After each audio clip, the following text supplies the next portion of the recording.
Welcome back to Tips of Taste. நம்ம இன்னைக்கு பார்க்க போறது பைனாப்பிள் ரசம். பைனாப்பிள் ரசம் பண்றதுக்கு ஃபர்ஸ்ட் நம்ம ரசப்பொடி ரெடி பண்ணிக்கலாம். ரசப்பொடி தயார் பண்றதுக்கு ஒரு கடாய் எடுத்துக்கலாம். கடாய் சூடானதும் ஒரு ஸ்பூன் கொத்தமல்லி விதை போட்டுக்கலாம். விதை நல்லா வதக்கிக்கணும். இப்போ ஒரு ஸ்பூன் ஜீரகம் ஆட் பண்ணிக்கலாம். அதையும் வதக்கிக்கணும். ஒரு ஸ்பூன் நல்ல மிளகு எல்லாம் நல்லா வதக்கி ட்ரை ரோஸ்டா நம்ம பண்ண போறோம்.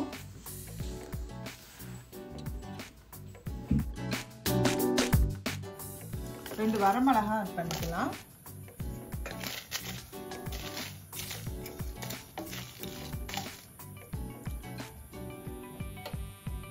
இதை ஆஃப் பண்ணி ஆறுனதுக்கு அப்புறம் நல்லா பொடி பண்ணி எடுத்து வச்சுக்கலாம்.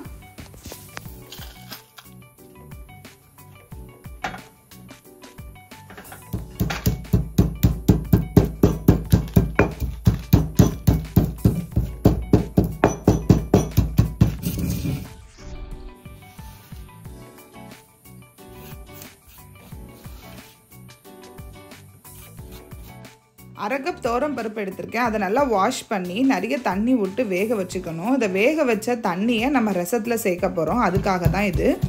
இப்போ பூண்டு எடுத்து அதையும் இந்த மாதிரி சதைச்சி எடுத்துக்கணும்.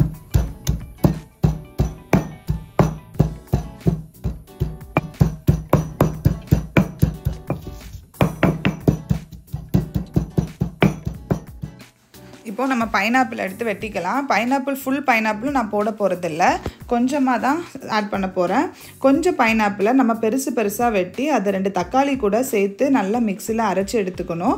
இன்னொரு பக்கம் கொஞ்சமான குட்டி குட்டியாக பைனாப்பிளை வெட்டி அது ஃபைனல் கார்னிஷிங்க்கு யூஸ் பண்ண போகிறோம்.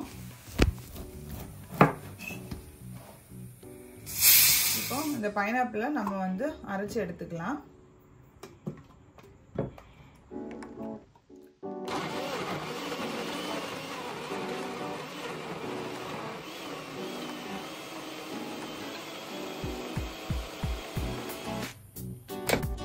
இது நல்லா அரைஞ்சதுக்கு அப்புறம் கொஞ்சமா புளி சேர்த்து அதையும் நல்லா அரைச்சு எடுத்துக்கலாம்.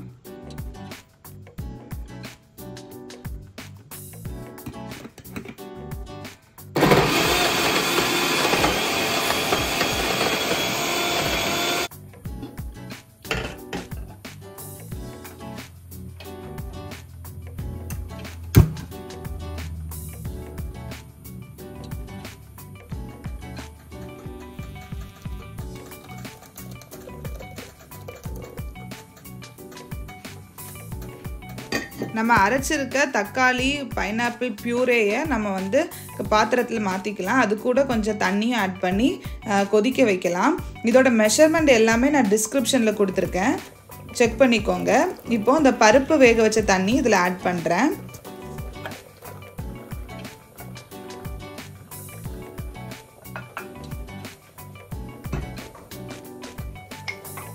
ஒரு ஸ்பூன் சால்ட் ஆட் பண்ணிக்கலாம்.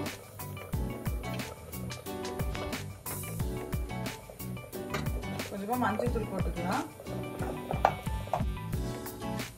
இந்த மாதிரி தக்காளியும் பைனாப்பிளும் நல்லா வெந்து கொதிக்கும் போது நம்ம சிம்ல வச்சு நம்ம அரைச்சி வச்சிருந்த பொடியெல்லாம் அதில் ஆட் பண்ணிக்கலாம். ரசப்பொடியை அதில் ஆட் பண்ணிக்கலாம். ஒரு பச்சை மிளகாவும் நான் ஆட் பண்ணியிருக்கேன், அதான் உள்ள கிரீனா தெரியுது.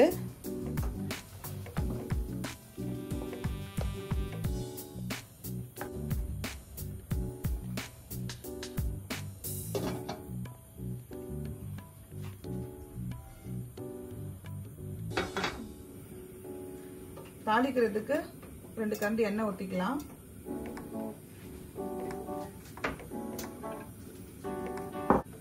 ஒரு ஸ்பூன் கடுகு ஆட் பண்ணிக்கலாம்.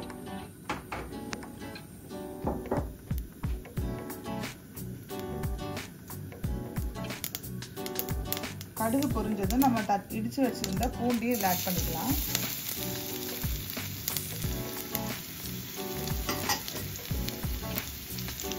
வரமிளகாய் 2 கொத்து கருவேப்பிலை ஆட் பண்ணிக்கலாம்.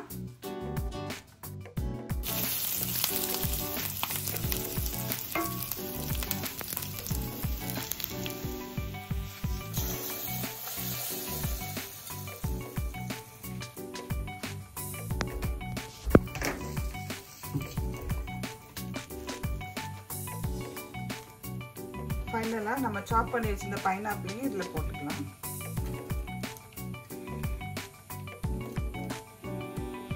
கொத்தமல்லி தழை போட்டுக்கலாம்.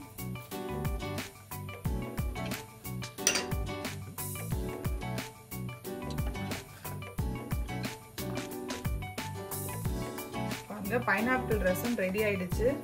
இதை ரசமாவும் நம்ம சாப்பிடலாம், சூப்பாவும் குடிக்கலாம்.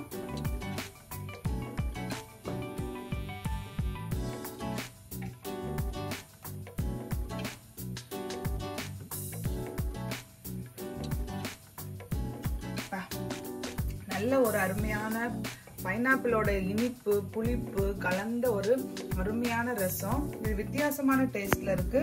நீங்களும் கண்டிப்பா செஞ்சு பாருங்க.